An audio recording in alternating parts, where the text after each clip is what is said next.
Welcome to the Blue Line here on WHVL. Mike Tressa and Andrew Callista with you. And the Penn State season is winding down. We already know the women's season is over. The men still had two big series left, and we start with the past weekend with the number 5 Wisconsin Badgers coming to town. Yeah, the Badgers beat Penn State twice out in Madison, and they're playing some really good hockey right now, moving all the way up to a top 5 ranking in the country. But Penn State, though, hoping to capitalize on some home ice magic to pull off the upset.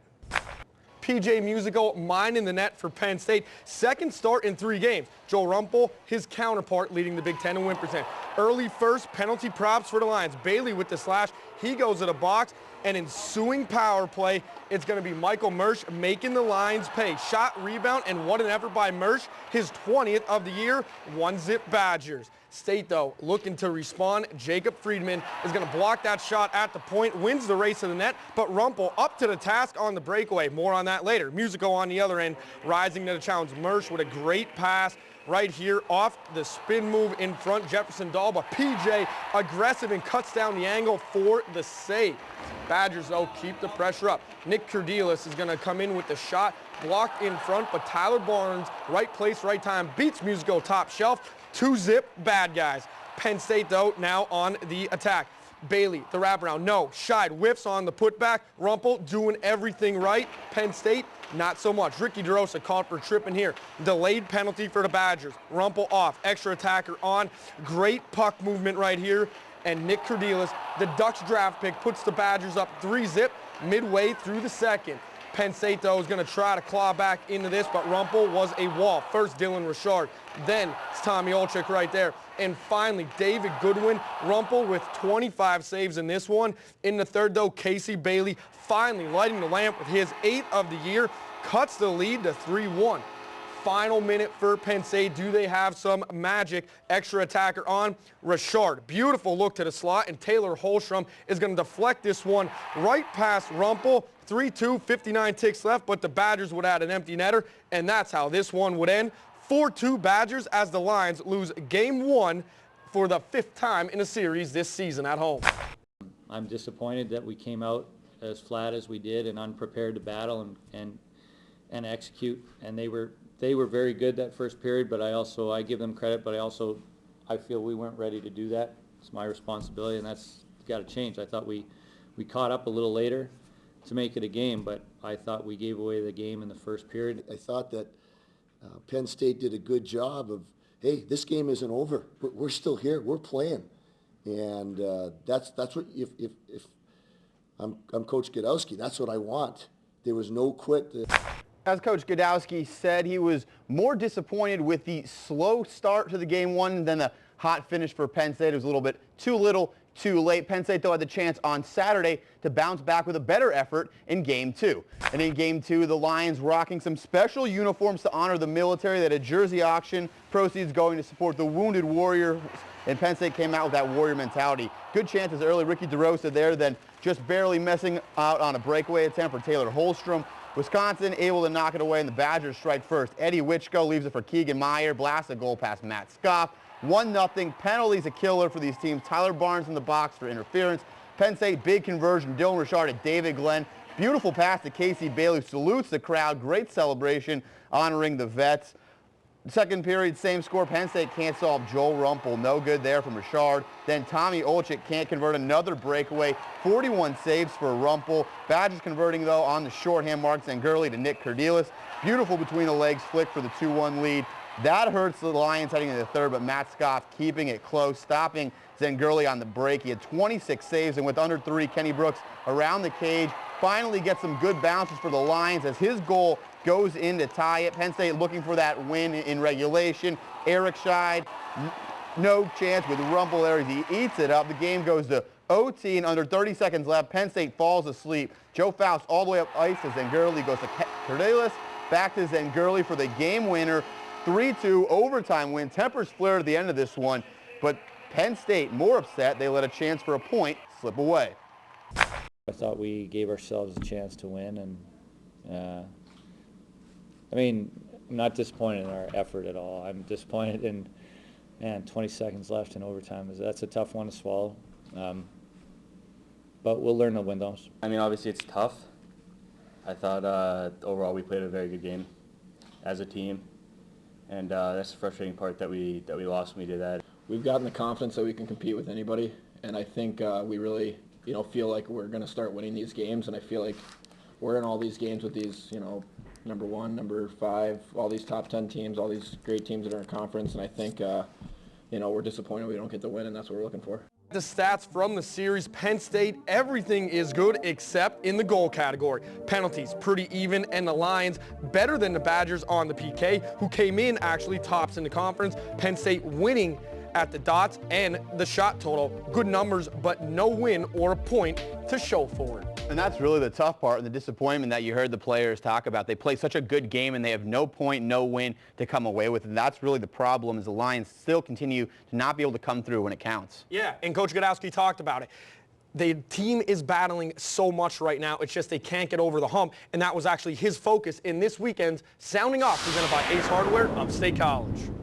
We want to take the next step. So we've played really well. If this was the first time we played really well against a top 5 team, we'd probably be thrilled. But we've played really well against Minnesota and lost by 1 goal. We played really well against Boston College and lost by 1 goal. Same as Union. We've had these experiences, and I guess to take the next step is to close them out, and obviously we're not quite there yet. Someone who has seemed to get there for the Lions is Player of the Week, Casey Bailey. Bailey scored the first goal for the Lions in each game this weekend, both from almost identical spots on the ice. The sophomore is finding his groove, now second on the team with 9 goals this season. And that leads to what Penn State did good in their series against Wisconsin. And for that, we start with what the Lions did on their special teams unit. Yeah, the penalties in both games were all over the place for actually both teams. But State did a really great job on the PK. Wisconsin coming in was the best in the Big Ten, as I said before. But the Lions were able to outperform the Badgers to a tune of 89% on the penalty kill. They cleared the front to eliminate quality chances, and it was especially important in Game 2, where Wisconsin went 0 for 4 on the power play, giving the Lions a chance to get the win. And while they themselves had trouble lighting the lamp. So the defense was on point for the Lions, but shifting to the bad, yes, Penn State had the problems we saw finishing games. Godowski talked about it. There was another issue where they really struggled in finishing. Well, you actually got to finish your chances. Multiple times Penn State had breakaways in this game. They just couldn't beat Joel Rumpel. They were Olczyk, Friedman, Goodwin. They didn't even come close on these attempts. Rumpel is a top goalie, but Penn State has to improve on these one-on-one situations. It's been a problem all season, especially on penalty shots. They just don't have the same ability to handle the puck in this department as some of the top teams in the conference, which has hurt them all year lighting the lamp. Well, they'll need to get those goals up when the next opponent comes in. Ohio State enters Pagula next, and they're second in the Big Ten in total goals scored. We'll preview that series when the Blue Line returns. I think you have to get in a situation where you have a real tough battle series, or you're battling in certain standings, or you have a playoff game that's incredible. I guarantee it's going to happen. I don't feel that we're there to the extent that Penn State expects it to be, or the Big Ten expects it to be, but I'm fairly confident it's going to happen. Welcome back to the Blue Line. Penn State finishes their season with Ohio State, and while their border rivalry may not be the same as it is on the football field, Penn State has some added fuel to this series after what Ohio State did to them earlier in the season. Yeah, that was a horrid series for Penn State out in Columbus. And what better way to end your regular season at home than knocking off the hated Buckeyes, who are trying to hold on to the 4th seed going into the Big Ten tournament. And let's see how the teams compare on the J. Magai Mitsubishi matchup board. We mentioned the scoring, 103 goals for the Buckeyes, a full goal per game better than Penn State. Very strong, getting those goals on the power play. The 21.4% is the best in the conference. Penn State will have to be great again on their penalty kill. Last time they met, though, it wasn't pretty for the Lions. Penn State came out flat with a 5-1 loss Friday night. Ohio State got a power play goal and a shorty in that win. Saturday afternoon, not much better, as Penn State had a 2-zip lead before allowing 5 unanswered goals, and that was a problem and was what the team was concerned about with this week. We were up 2-0 in the first period on Saturday night. We didn't have a very good game Friday night, and then we sort of had a mental adjustment and came back strong and were playing well, and that was earlier in the year that we weren't very comfortable in that situation. It was one of the few times that we actually had a lead and we didn't handle it very well. That was a tough weekend for us. I think that we've been gaining a lot of momentum as a team lately. We've been coming together, and our play's been, it's been shown on the ice, and we've been close with some of the best teams. So Ohio State's another good challenge for us, and like I said, it's going to be a learning experience and important to go into the tournament. So Penn State is ready to close out the season with the Buckeyes. What is the main thing that the Lions really have to do to have a really strong finish to the season against Ohio State? Well, you just kind of alluded to it, Mike. They got to close out a game. Close out the season, close out a game. They need to be better to take it to the next level. We've said it most of the season. Now you actually need to show it. Not only to be successful in one game, but to end the year on a high note. Godowski said they have played great against the top teams earlier, just not great enough to get the wins. It was expected as the program was growing, but now finish one of these games in front of the home crowd. It could do a lot from a confidence standpoint for not only the team, but the fan base as well. And that's exactly what the coach wants to see from these last games. I think it's important for us to have another great performance. It certainly would be nice for us to prove to ourselves that we can close out against another great opponent going into the Big Ten tournament. So that's what we're looking for, but first and foremost, we want to improve on a couple things that we didn't do well on Saturday night and have a great performance with that.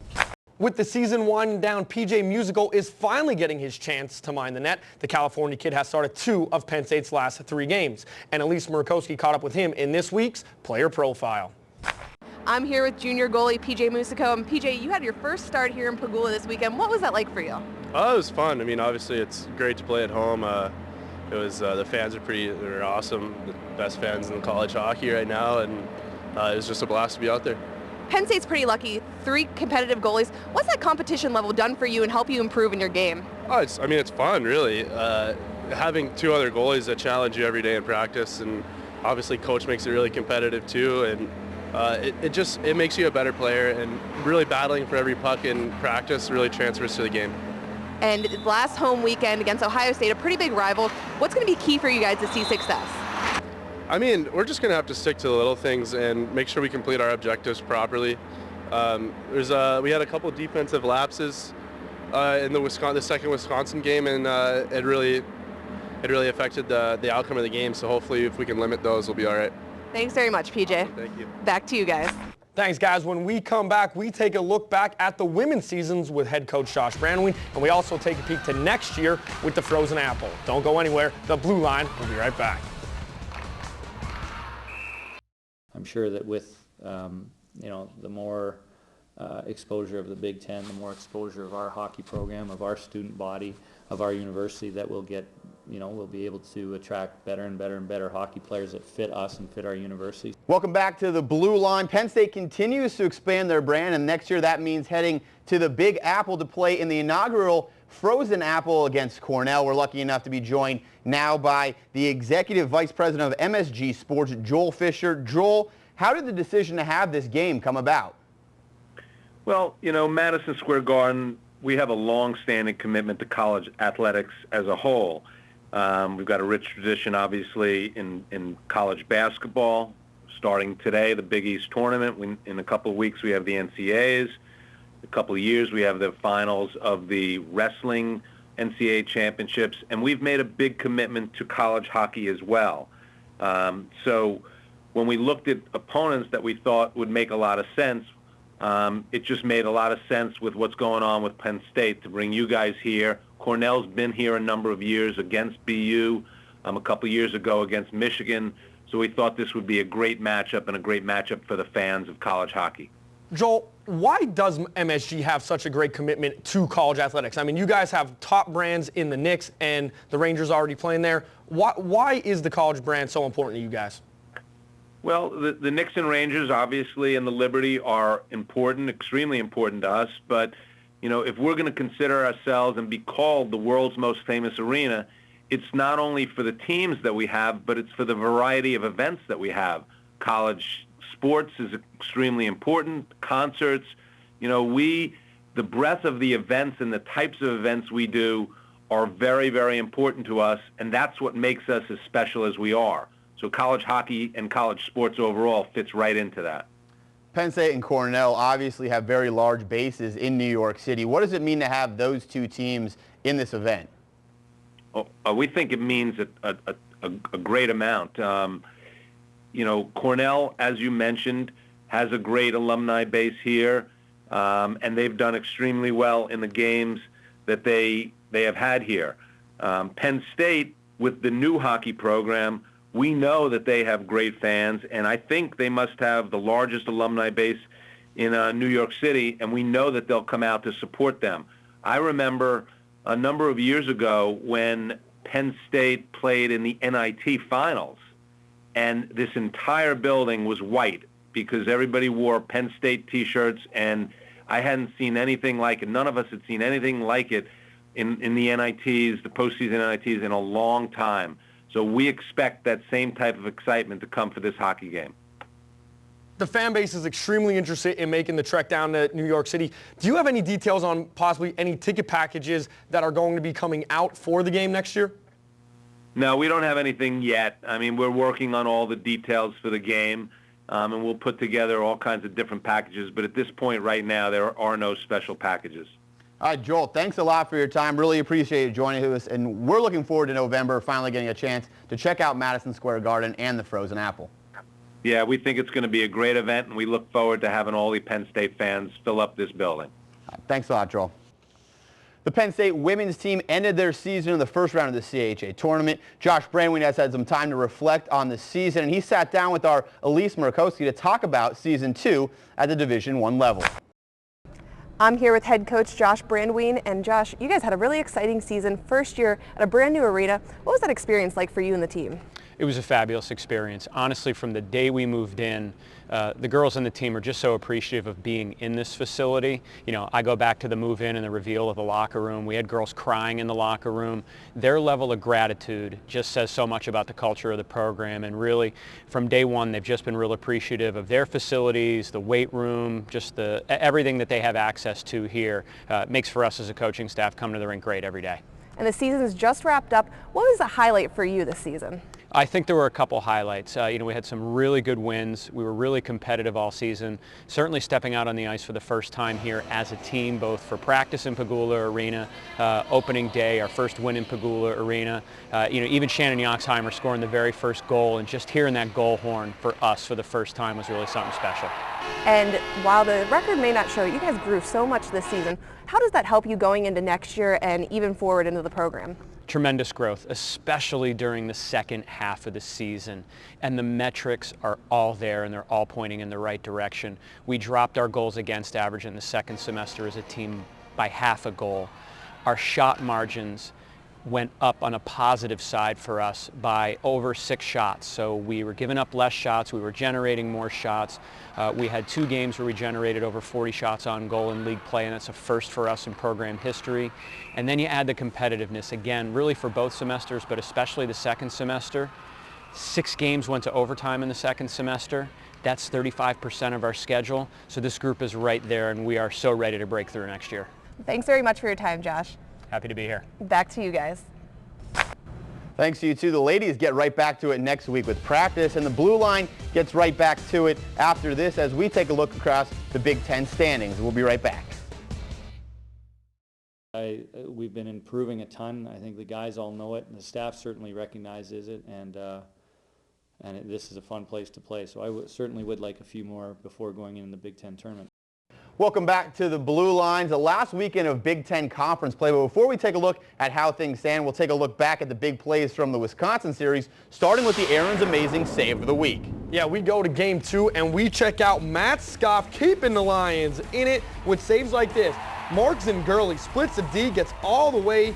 Great pad save by Scoff on this one of his 26 saves in the loss. And the Cove Pizza Crunch of the Week goes to perennial cruncher Zach Starr, delivering the lumber to Nick Cardelis. Cardelis was all over, causing problems for the Lions in the series, so good to see him getting his from the big freshman. Both games against Wisconsin were very physical between the Lions and the Badgers, and that's just a sign of things to come for the last weekend in Big Ten play. Yeah, that's what happens when teams are playing for postseason berths. Friday, Minnesota cruised past Ohio State 5-1, and Michigan did the same with Michigan State 7-1. But on Saturday, both teams must have had their cruise control stuck because Ohio State knocked off top-ranked Minnesota in a shootout, and Michigan State upset the Wolverines with a 4-3 win. That's big because Wisconsin has a glimmer of hope for the 1 seed now. Minnesota is swept. Michigan is locked into the 3 seed. They'll play Penn State, and Ohio State and Michigan State only separated by 2 points for the number 4 and 5 seeds.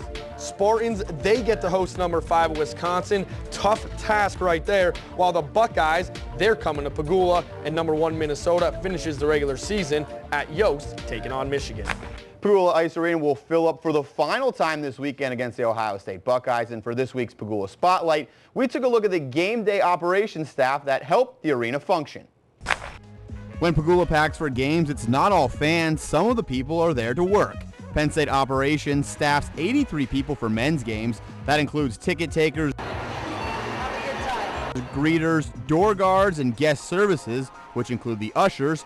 These workers are a mix of Penn State full and part-time staff, plus retirees and students. They also staff the penalty box attendants. The other staff working in the concession stands or in the team gift stands are filled by Penn State Hospitality Services. It really is a total team effort to fill all of the jobs and make Pagula have over 100 workers, which help ensure everyone finds their seats and that even the youngest fans can enjoy the game. In the Health South Nittany Valley injury report, Nate Jensen will be back for the Lions, but Luke Yuha still out with his head injury from the Michigan series, and Max Gardner tried to skate this week as well, but it didn't go so well. He's not likely to play this weekend either. It's really good to see Nate Jensen get back on the ice. He's had a full practice for the first time this week, so it'll be good to get him back against Ohio State. What else will the Penn State Nittany Lions need to do well against Ohio State? Well, I think they got to clear their mind from what happened out at Ohio State. That was a horrid series. You have the 2-goal lead and you blow it. They got to tighten things up on the back end of things. You know, getting Jensen back will help with that, because you can't afford guys like Ryan Dzingel, who's a Hobie Baker Award candidate, just roaming free out there. Every time he's on the ice, you have to mark him and make sure you get a hit on him to make him know that, you know, you do see him out there. And breakaways, we talked about it earlier. Finish your chances when you get them. All right, Penn State will have those chances Friday at 7 and Saturday at 3 o'clock. That'll do it for the Blue Line this week. For Andrew Calista, Mike Trussett, we'll see you all next week.